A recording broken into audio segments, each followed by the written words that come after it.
O preconceito é uma doença. O pulso ainda pulsa. Nós que falamos português das mais variadas maneiras e sotaques, na hora de colocar no papel a nossa língua falada, nos deparamos com uma série de dificuldades. Regras, concordâncias, pontuações.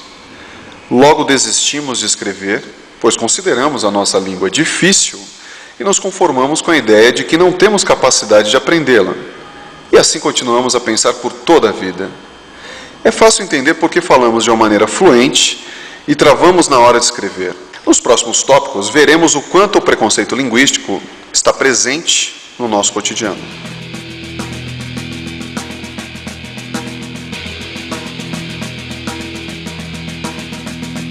Vamos observar como alguns autores praticam e perpetuam na nossa língua padrões e regras rígidas que por si só estão completamente fora da nossa realidade, utilizando argumentos e dogmas tão antigos quanto a língua que adotamos para nos comunicar.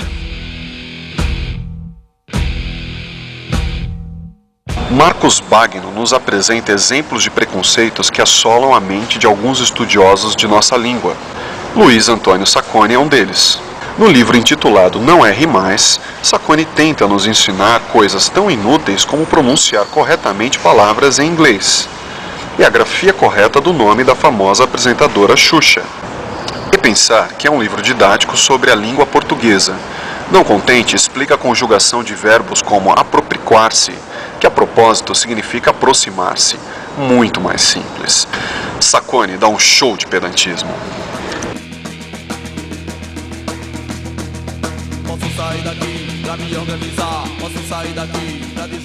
Expressões preconceituosas enchem o texto com um vigor inacreditável. Em alguns momentos, o nosso querido autor, Sr. Sacconi, diz: Nada tem a ver com desprezo ou menosprezo aos ignorantes. Sendo que o uso do termo ignorante já constitui um sinal de desprezo e menosprezo.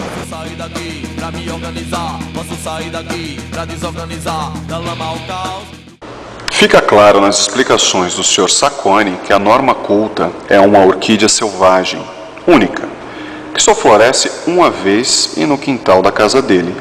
Outra observação é o gosto do Sr. Sacconi pela palavra asno e seus derivados, usada pelo menos 12 vezes por ele para se referir aos ignorantes desprezados e menosprezados, citados anteriormente. Além de preconceituoso, o Sr. Sacconi é um grosso. Nessa breve análise da obra de um renomado entendedor de nossa língua, percebemos o porquê o preconceito linguístico está enraizado em nossa cultura. Para o Sr. Sacconi, a palavra peonzada só pode existir na fala, pois o correto na escrita é peonada. E ainda aconselha aos peões que tenham o bom senso de trocar essa forma pela outra quando escrevem, se é que escrevem. Incrível, não? O Sr. Sacconi acredita ingenuamente que a palavra e o objeto a que ela se refere são uma e a mesma coisa. Se a forma da palavra está errada, o objeto não existe. Ou seja, para ele, Antártida não existe, contrariando todos os livros de geografia, pois, segundo ele, o correto é Antártica. Basta salientar que as duas maneiras estão corretas.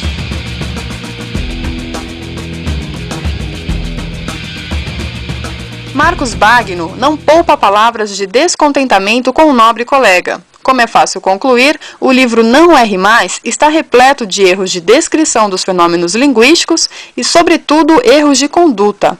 É preconceituoso e nada ético. Podemos dizer, portanto, usando as palavras do próprio Sacconi, que se trata de um verdadeiro festival de asneiras. Se os estudiosos, formadores de opinião e fontes de pesquisas acadêmicas são preconceituosos e antiéticos, como cita Marcos Bagno, o que será de nós, os herdeiros dessa informação? A escola do Sr. Sacconi para o bom português tem muitos adeptos. Um deles é Josué Machado, que em seu livro Manual da Falta de Estilo petrifica a língua portuguesa sob a forma da norma padrão tradicional. Mas o que isso significa? Significa que, como o senhor da verdadeira língua, tem a sapiência ao dizer erro tosco, ignorância, pecado, abuso a respeito de gramáticos famosos e dicionaristas. Ele acha que tem autoridade intelectual sobre a língua e se atreve a denunciar erros cometidos por escritores consagrados como Aloísio de Azevedo e Machado de Assis.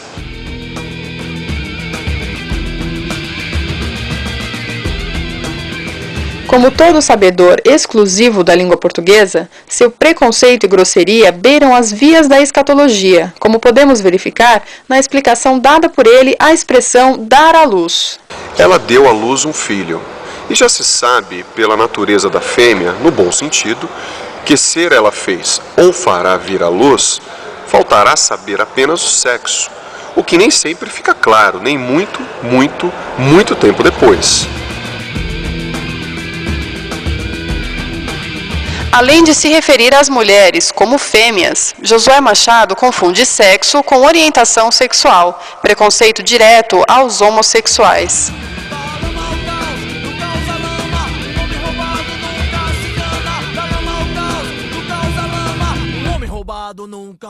Em outra pérola do preconceito linguístico, Sacconi diz: Quem já viajou de ônibus ou trens lotados, mesmo no começo do dia, pode concluir sem hesitar que o cheiro de herbívoros tratados com aveia é bem melhor do que o dos pobres carnívoros sem banho que usam desodorante vencido ou não.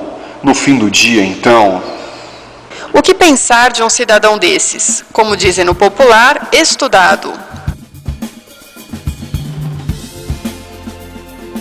No ano de 1998, o então presidente Fernando Henrique Cardoso, em visita oficial a Portugal, disse a infeliz frase: "Os brasileiros são caipiras". Essa declaração foi fonte de inspiração para a jornalista Dade Scarizi em seu texto intitulado Português ou Caipirês, publicado nos principais jornais do país. Dade Scarizi, em seu célebre artigo, utiliza uma gama variada de chavões do preconceito linguístico. Bom, a começar pelo título. Fiat Lux. E a luz se fez. Clareou este mundão cheinho de jecas tatus.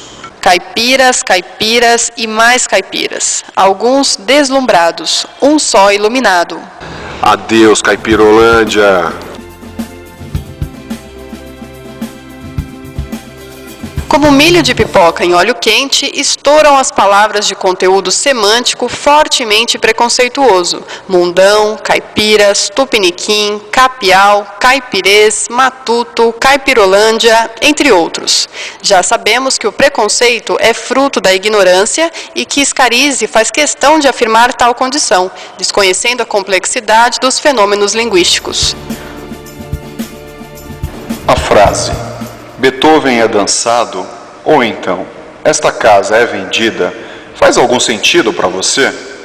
Para nós também não, mas talvez nós sejamos demasiado capiaus para atingir o nível de iluminação a que só a senhora Dade Scarizi e o ex-presidente Fernando Henrique Cardoso têm acesso.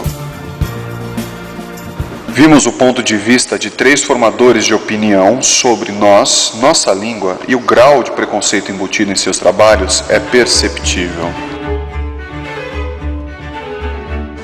Mesmo em uma análise simples como essa, em que os personagens citados aqui não entenderam como a língua muda com o tempo, segue seu curso e transforma-se, afinal, se não fosse desse modo, ainda estaríamos falando latim. Na verdade, falamos latim. Um latim que sofreu tantas transformações que deixou de ser latim e passou a ser português. Da mesma forma, o português do Brasil, queiram os gramáticos ou não, também está se transformando, e daqui a alguns séculos, uma nova língua surgirá.